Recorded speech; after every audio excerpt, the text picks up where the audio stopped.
तो Barack Obama जो हैं वो आज के दिन की मुनासबत के हवाले से खुसूसी पैगाम दे रहे थे। और इस वक्त जैसे मैंने शुरू में अर्ज़ किया था कि 11 सितंबर के बाद 2001 के बाद दुनिया जो है वो बिल्कुल यकसर तब्दील हो चुकी है। वो पहले वाले हालात जो हैं वो बिल्कुल नहीं रहे। उन गुजरे 11 बरसों में क्या क्या तब्दीलियाँ रूनुमा हुई, इस पर बात करने के लिए अभी हमें मुमताज़ सियासी शख्सियत बरतानवी दारुल उमरा के रुकन यानी ब्रिटिश हाउस ऑफ लॉर्ड्स के मेंबर लॉर्ड नज़ीर अहमद साहब ज्वाइन करेंगे। लॉर्ड साहब, thank you for joining us. Pleasure जी, बहुत बहुत शुक्रिया जी लॉर्ड साहब, आज के दिन की मुनासबत से जाहिर है पूरी दुनिया में मार्क किया जा रहा है 9/11 की 11th जो बरसी है। इस दिन बहुत से लोग हलाक हुए, लेकिन जब से ये दिन हुआ है उसके बाद से यूं लगता है कि वही शायद दिन था जब दुनिया में तीसरी आलमी जंग शुरू हो गई थी। तो दुनिया ने क्या खोया क्या पाया इस दिन के हवाले से, इन तमाम गुजरे सालों को आप किस नजर से देखते हैं? ये तो मेरे भाई, अगर ये बात शुरू कर दें तो शायद आज की शाम यहाँ पे ही इसी मौजू पे लग जाए, क्योंकि 9/11 जो कुछ भी हुआ वो वाकया ही टेररिस्ट अटैक था जिसने भी किया है, और वो वाकया ही एक बहुत बड़ा सानिया था। और लोगों के सिर्फ ना तो अमेरिकन लोग थे, लेकिन उसमें मुसलमान भी थे, जो उसमें यहूदी भी थे, उसमें क्रिश्चियंस भी थे जो मारे गए। लेकिन उसके बाद जो कुछ हुआ, इराक में लाखों लोगों को, मिलियन तकरीबन 10 लाख तकरीबन लोगों को शहीद किया गया, कत्ल किया गया। अफगानिस्तान के अंदर लाखों लोग, बल्कि मैं समझता हूं कि वहां पे कत्ल हुए। फिर वहां पे जिन लोगों को उठा के ग्वांटानामो बे में ले गए, और फिर इंडिविजुअल टारगेटिंग पाकिस्तान के अंदर और दुनिया भर में, चाहे वो वाकया अलकायदा जो है वो यमन में भी है, अलकायदा वो नाइजीरिया में भी है, लेकिन ये तो क्रिमिनल लोग, टेररिस्ट लोग जो है वो दुनिया भर में बहुत थोड़े नंबर्स में है, लेकिन इनोसेंट लोग जो है बहुत सारे कत्ल हुए हैं, शहीद हुए हैं।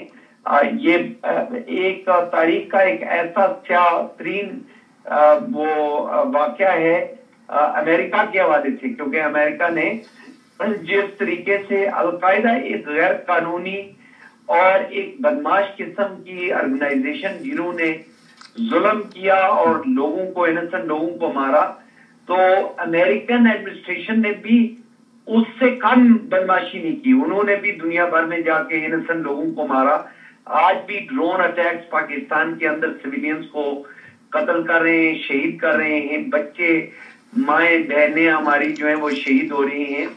तो चाहे मैं जो टेररिस्ट है अलकायदा उसको कंडेम करता हूँ, लेकिन साथ साथ ये भी कहूंगा कि जब चोर एक चोरी करता है तो जो रखवाले होते हैं वो भी चोरी करना शुरू कर दे, वो भी बदमाशी करना शुरू कर दे, तो वो इक्वल नहीं हो सकते। ठीक है लॉर्ड साहब, मैं अभी शो में आने से पहले फिगर्स देख रहा था कि 9/11 के चूंकि मुनासबत से आज के दिन, तब के 9/11 2001 से लेके आज तक जो 11 बरस गुजरे हैं, तब से लेके दुनिया के मुख्तलिफ दहशतगर्द जिनका आपने भी नाम लिया, उन्होंने 19,250 जो हमले हैं वो कैरी आउट किए हैं। तो ये बहुत बड़ा फिगर है जिसमें जाहिर है बहुत सी लाखों जानें भी गई हैं। पाकिस्तान को खुद बड़ा सफर करना पड़ा, जिसमें पाकिस्तान के तकरीबन 40,000 से ऊपर जो हैं बेगुनाह मारे गए, जिसमें अफवाज के लोग भी शामिल हैं, सिविलियन भी शामिल है। तो आप पाकिस्तान के हवाले से क्या फरमाएंगे? इन 11 सालों में पाकिस्तान की जो पॉलिसी थी वो एकदम यू टर्न लिया था, क्योंकि किसी ज़माने में पाकिस्तान तालिबान को हामी समझता था, लेकिन बाद में जब जंग शुरू हुई तो पाकिस्तान उसका मुखालिफ बन गया। फिर बदकिस्मती से अफगानिस्तान से जो जंग थी वो पाकिस्तान में मुंतकिल हो गई। तो पाकिस्तान ने क्या खोया क्या पाया? देखें जी, आप, पाकिस्तान तालिबान का दोस्त नहीं था। पाकिस्तान की प्रॉब्लम ये थी कि सोवियत यूनियन जब इलीगल तरीके से अफगानिस्तान में दाखिल हो गया तो उसका मुकाबला करने के लिए सिर्फ पाकिस्तान फ्रंट लाइन स्टेट थी, और दुनिया ने, नेटो और यूनाइटेड स्टेट्स ऑफ अमेरिका जब सोवियत यूनियन के खिलाफ जंग नहीं लड़ना चाहता था, उन्होंने पाकिस्तान को आगे किया। पाकिस्तान के फौजियों ने और पाकिस्तान की इंटेलिजेंस सर्विसेज ने अफगान जो पश्तून हैं उनको ट्रेन किया, और उनको वही जिसको आप तालिबान कहते हैं, उन्होंने वो जंग लड़ी। सोवियत यूनियन को वहां पे पहले, तालिबान से पहले मुजाहिदीन को वहां पे जो है वो मुजाहिदीन ने जंग लड़ी और सोवियत यूनियन को डिस्ट्रॉय किया। उसके बाद अनफॉर्चुनेटली दुनिया जो है वो वापस आ गई तो अमेरिका और हमारा मुल्क बरतानिया और यूरोप फिर इंटरेस्टेड नहीं था। अब पाकिस्तान क्या करे, पाकिस्तान के नेबरहुड में जब पूरी दुनिया से जनाब मुजाहिदीन, जो वही अलकायदा वाले जिनको आप कह रहे हैं कि वो टेररिस्ट, दुनिया भर से वहां पे उनको लाया गया, उनको ट्रेन किया गया, और जब वो सोवियत यूनियन को डिस्ट्रॉय करके सब लोग जो है वो वहां से हाथ धो के वापस आना शुरू हो गए। तो पाकिस्तान का तो हमसाया था, पाकिस्तान के अगर वहां पे पाकिस्तान कुछ ना करता तो वो पाकिस्तान के ट्राइबल एरिया से आहिस्ता आहिस्ता इस्लामाबाद तक आ जाते। तो यानी कि पाकिस्तान ने जो भी बदतदरीज किया वो अपने फायदे के लिए किया, तब भी कुछ जो भी पाकिस्तान का फायदा था वो भी उसके लिए तब बेटर था, जो आज पाकिस्तान का वो बेटर है। लेकिन लॉर्ड साहब हम देखते हैं कि जो पाकिस्तान 11 साल में पाकिस्तान को ये जो वॉर ऑन टेरर है इसको अपनी जंग तस्लीम करने में बहुत बड़ा वक्त लगा, बल्कि बहुत से अभी जो एलिमेंट्स हैं वो तो अभी भी कहते हैं कि ये हमारी जंग नहीं है। तो ये कन्फ्यूजन है, हालांकि पाकिस्तान जंग लड़ भी रहा है, बहुत से लोग कहते हैं नहीं भी लड़ रहे। पाकिस्तान के अपने अदारों के अंदर जो है वो इस तरह के एलिमेंट्स पाए जाते हैं जो एंटी पाकिस्तान है या तालिबान के हामी पाए जाते हैं। जैसे अभी कामरा पे अटैक हुआ, इससे पहले जो मेहरान एयरबेस हुआ था, तो पाकिस्तान के खुद इंटेलिजेंस रिपोर्ट्स आती हैं, वो कहते हैं कि पाकिस्तान के अपने अदारों के अंदर सिंपथाइजर्स मौजूद हैं। तो इस कन्फ्यूजन से पाकिस्तान को कितना ज्यादा नुकसान हो रहा है?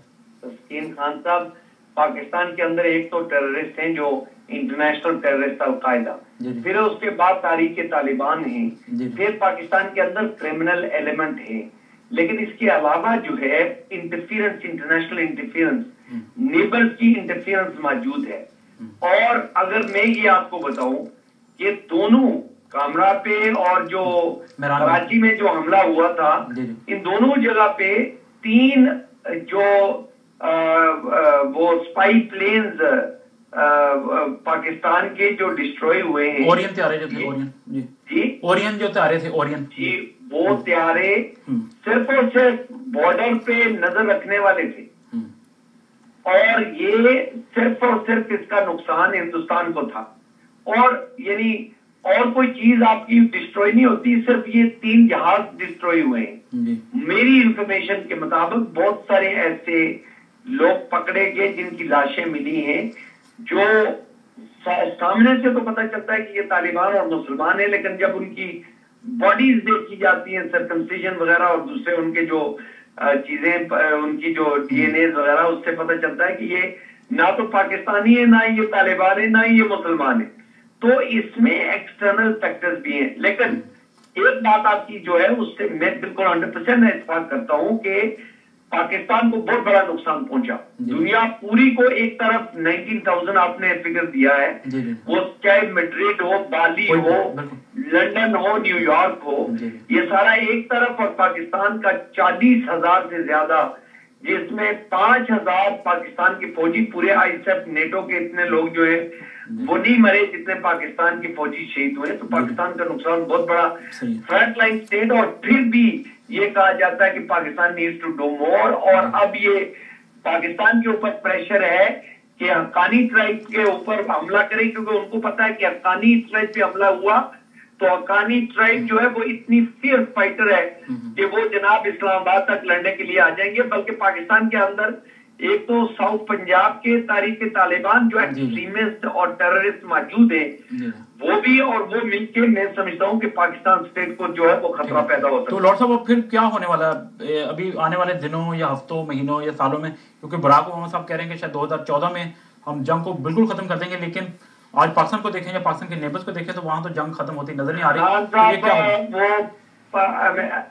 अमेरिका तो जो है वो पूरी दुनिया, यानी ये अनप्रेसिडेंटेड है, 40 से ज्यादा पाकिस्तान दुनिया की फौजें, ISF, NATO, United States of America, दुनिया की सबसे पावरफुल आर्मीज अफगानिस्तान के अंदर मौजूद है, और वो टेररिज्म खत्म नहीं कर सके। वहां पे जनाब ड्रग्स भी उन्हीं खेतों में पक रहे हैं जो हेरोइन हमारी स्ट्रीट्स पे बिक रही है, और वहां पे जो टेररिस्ट है, तालिबान है, आज भी जो कंट्री साइड है उसको कंट्रोल करता है। अमेरिका का कंट्रोल बिल्कुल नहीं है, ना ही करजाई का कंट्रोल है, और शहरों में, चंद शहरों के अंदर उनका कंट्रोल है। तो ये कहना कि वो टेररिज्म खत्म कर देंगे, बल्कि वो जानबूझ के पाकिस्तान, नहीं, ये तो अमेरिकन पॉलिसी रही है।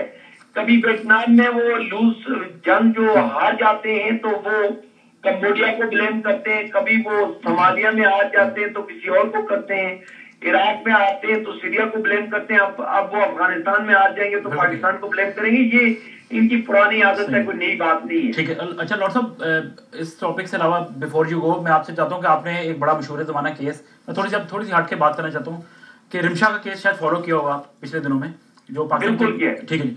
तो उसमें पाकिस्तान की जो सियासी शख्सियात हैं, जो उलमा कराम है, वो भी एक पेज पे थे।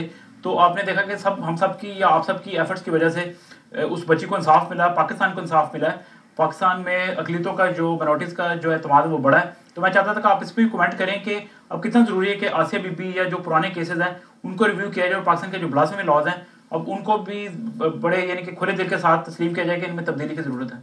देखें जी, रिमशा हमारी बेटी है, वो हम सब, चाहे वो क्रिश्चियन हो या मुसलमान हो, वो पाकिस्तान की बेटी है। कोई भी आसिया बीबी हो, कोई भी पाकिस्तान के अंदर अनफॉर्चुनेटली बदकिस्मती से ये जो ब्लास्फेमी लोग, मैं समझता हूँ क्रिश्चियन कम्युनिटी को ये नहीं कहना चाहिए कि ये हमारे खिलाफ सिर्फ इस्तेमाल होता है, मुसलमानों के खिलाफ ज्यादा इस्तेमाल होता है।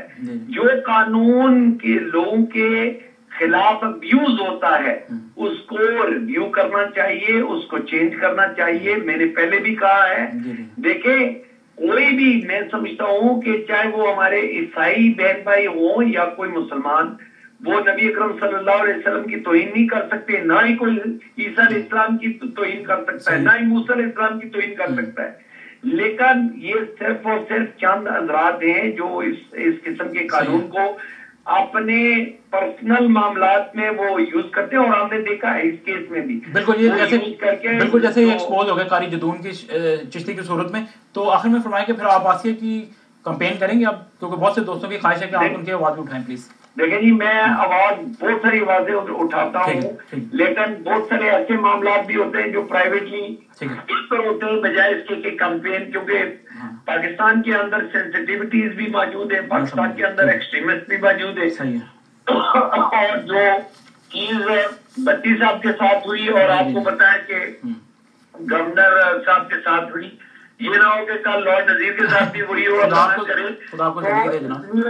मैं डेफिनेटली ये कहूंगा कि जो लोग कानून गलत तरीके से इस्तेमाल करते हैं वो नहीं होना चाहिए। आपका सर मौका आ गया आपको की इज्जत और एहतराम। बिल्कुल ठीक है, बहुत बहुत शुक्रिया lord Nazir, thank you very much for your time, thank you so much.